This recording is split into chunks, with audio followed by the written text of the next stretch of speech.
जय माता रानी की। देखिए दोस्तों, एक बहुत महत्वपूर्ण और सही जानकारी जो अचानक आप लोगों ने मैसेज में पूछी तो मुझे याद आ गया है। जी मैं बताना बहुत समय से चाहता था, तो मैं बता रहा हूँ आपको।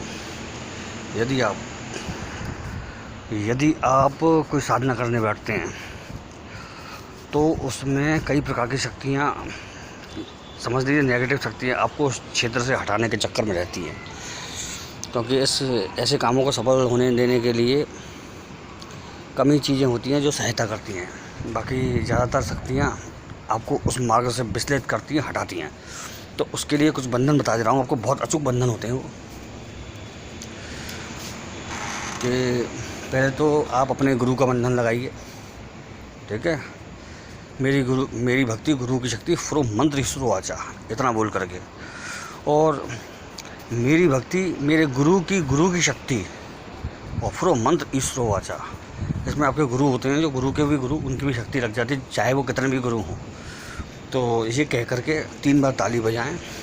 ये कह करके 3 बार ताली बजाएं।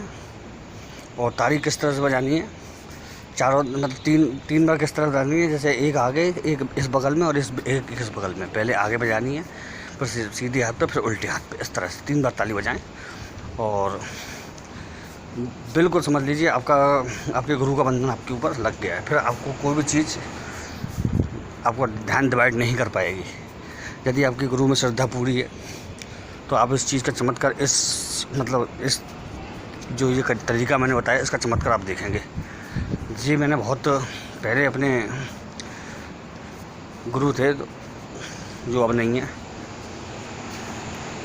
तो उन्होंने मुझे बताया था। ये कलकत्ता से थे वो, तो उन्होंने बताया था। और जो प्राचीन काली मंदिर है कलकत्ता का मशहूर, वहाँ पर उनकी साधना चलती थी लगातार। तो उन्होंने ये बंधन बताया था मुझे। वो जो बंधन बाकायदा काम करता है। तो इसको लगाने के बाद साधना में कभी ध्यान डिवाइड नहीं होगा, आपका हटेगा नहीं। आप बिल्कुल लक्ष्य पे काम करेंगे अपने। आप देख लीजिएगा इस चीज़ को करके। अगर आपने पहले बस चीज़ें की हैं, पूजा साधना कोई चीज़ की है, मंत्र विद्या लेकर के बैठे और काम उस समय सफल ना हुआ, आपको इसको लगा के देखना, आपका ध्यान बहुत अचूक लगेगा, पहले के मुकाबले बहुत बढ़िया लगेगा। तो ये इस चीज़ का मतलब अनुभव है जो आप प्रत्यक्ष करके देख सकते हैं। ध्यान लगा करके बोलिए, मेरी भक्ति गुरु की शक्ति फ्रॉम मंत्र ईश्वरो वाचा। मेरी भक्ति मेरे गुरु की शक्ति फ्रॉम मंत्र ईश्वरो वाचा। और बहुत अचूक मतलब तरीका है ये। एक काम भी कर सकते हैं आप, जो कि अमूमन बहुत लोग करते भी हैं। जैसे दीपक जलाते हैं ना, तो दीपक से बोल दीजिए आप, हे दीपक राज, आप मेरी साधना के साक्षी हैं, आप मेरी पूजा के साक्षी हैं, आप मेरी तपस्या के साक्षी हैं, आप मेरे विधान के साक्षी हैं, और मुझे इसमें पूर्ण सफलता प्राप्त कराएं आप। तो समझ लीजिए अग्नि देवता की भी ताकत आपके पास लग जाएगी। जो होम शक्ति है वो भी लग जाएगी आपके साथ। तो ये चीज़ बहुत छोटी छोटी चीज़ें होती हैं, लेकिन ये बहुत जल्दी सफलता देती हैं।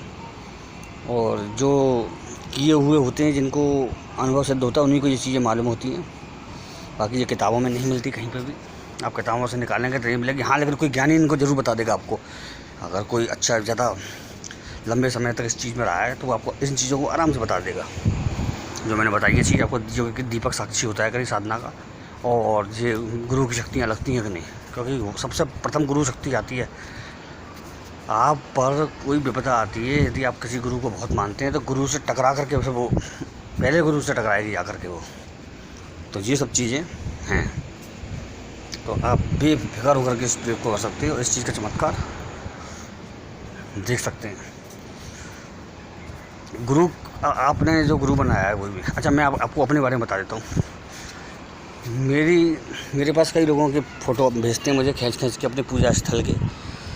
तो उन्होंने वहाँ पर फ़ोटो लगा रखे हैं मेरे, ठीक है। तो कभी भी ध्यान रखना कि मेरा फ़ोटो कभी भी देवता के बराबर में नहीं आएगा। एकदम नीचे की तरफ कोई भी देवता है, उनके कदमों की तरफ, उनके नीचे ही आएगा, ध्यान रखिएगा। मैंने कई जगह देखा है, आप बराबर बैठा रहते हैं, ऐसा नहीं है। देवता को ऊपर रखिए, मेरे फ़ोटो को नीचे रखिए आप। क्योंकि वो आपका सम्मान है, वो मैं जानता हूँ, आपका सम्मान है, आप बहुत मानते हैं, लेकिन ये चीज़ ज़रूरी है, जो नियम है वो नियम है, वो सबके लिए लागू होता है। वो चाहे मैं हूँ और चाहे कोई भी गुरु हो, वो सबके लिए लागू होता है। चलिए मित्रों, इस छोटी सी चीज़ बहुत दिन से घुमा रही थी मन में, और लगातार मैसेज भी कई लोगों ने इस बारे में पूछा था कि दीपक का क्या रोल होता है, दीपक का क्या महत्व होता है, तो मैंने दोनों चीज़ें बता दी हैं। चलिए मित्रों, जय माँ भवानी, जय माता रानी की।